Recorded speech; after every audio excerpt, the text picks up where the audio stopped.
Donc voici le programme. Alors je mets le premier lutin, le chat, à moins 200, 0. Je le mets à 0% de sa taille initiale. Je l'oriente à 90. Alors comme vous le voyez et comme vous le savez, orienté à 90, ça veut dire qu'il est orienté vers la droite. Et donc on aura besoin d'orienter le chien ici à moins 90, c'est-à-dire ici quand on décline les options vers la gauche. Voilà. Je reviens sur le premier lutin et je répète indéfiniment, avancée de 4. Pour le deuxième lutin, donc comme on l'a vu sur le programme, on le met à 200, 0. Dans les mouvements, on l'oriente à moins 90, on met à 0% de la taille initiale quand on va dans les apparences, et on avance de 3. Comme il est orienté à moins 90, il va vers la gauche, donc il va dans l'autre sens. Juste une petite précision.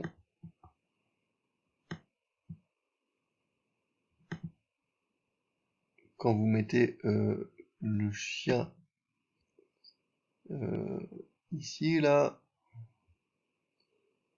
je voulais le faire apparaître en grand, mais donc c'est juste pour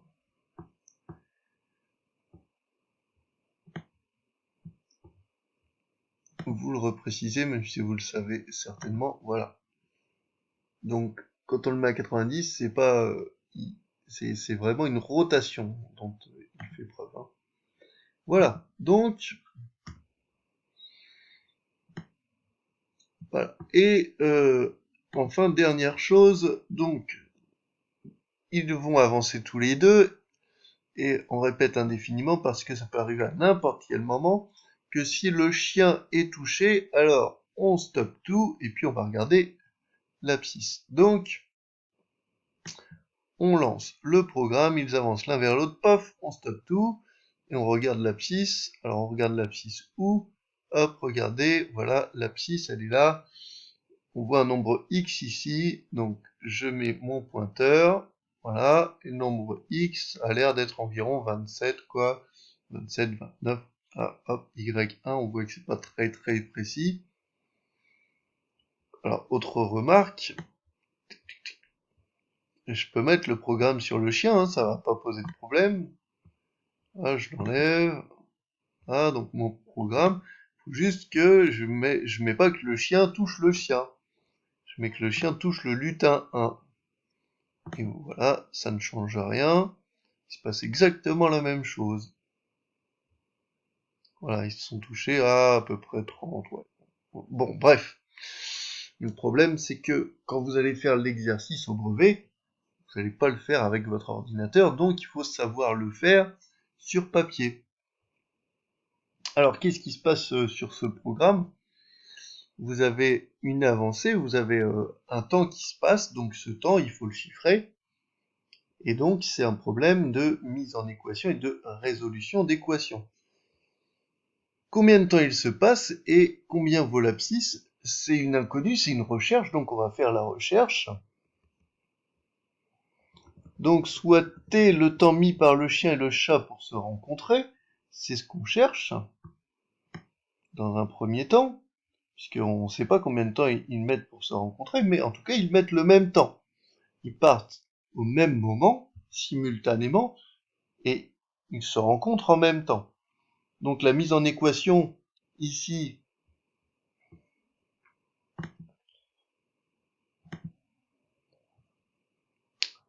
excusez-moi,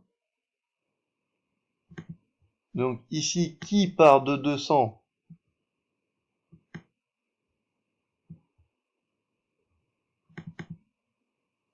c'est le chien, voilà, et qui part de moins 200 et recule et avance de 4, voilà, c'est le chat. Voilà. Donc il y en a un qui part de 200 et qui, on va dire, recule, parce que lui, il va vers la gauche, et l'autre, il va vers la droite, donc il y en a un qui avance et l'autre qui recule. Bon, alors résolution, maintenant je passe dans le problème technique pur, au niveau mathématique, donc je fais passer le moins 200 vers la gauche, donc ça devient plus 200, et je fais passer le moins 3 vers la droite, ça devient plus 3. 200 plus 200, ça fait 400, 4t plus 3t, ça fait 7t. J'ai pris t comme le temps. Donc après, j'ai 7t, 7 fois t, je divise par 7, 400 sur t, c'est ma solution, ça fait environ 57.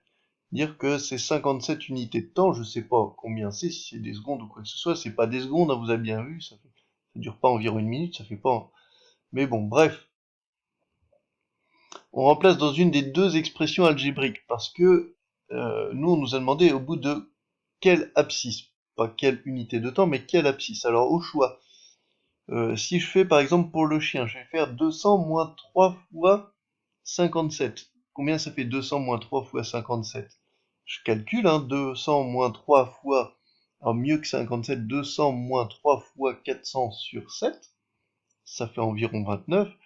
Et pour le chat, moins 200 plus 4 fois 400 sur 7, ça fait la même réponse. Heureusement, ils se rencontrent au même endroit. Donc, conclusion, le chien et le chat se croiseront à l'abscisse x égale 29, et ça c'est la solution exacte. Voilà, j'espère que vous avez bien compris. N'hésitez pas à poser toutes les questions, et bonne semaine à vous.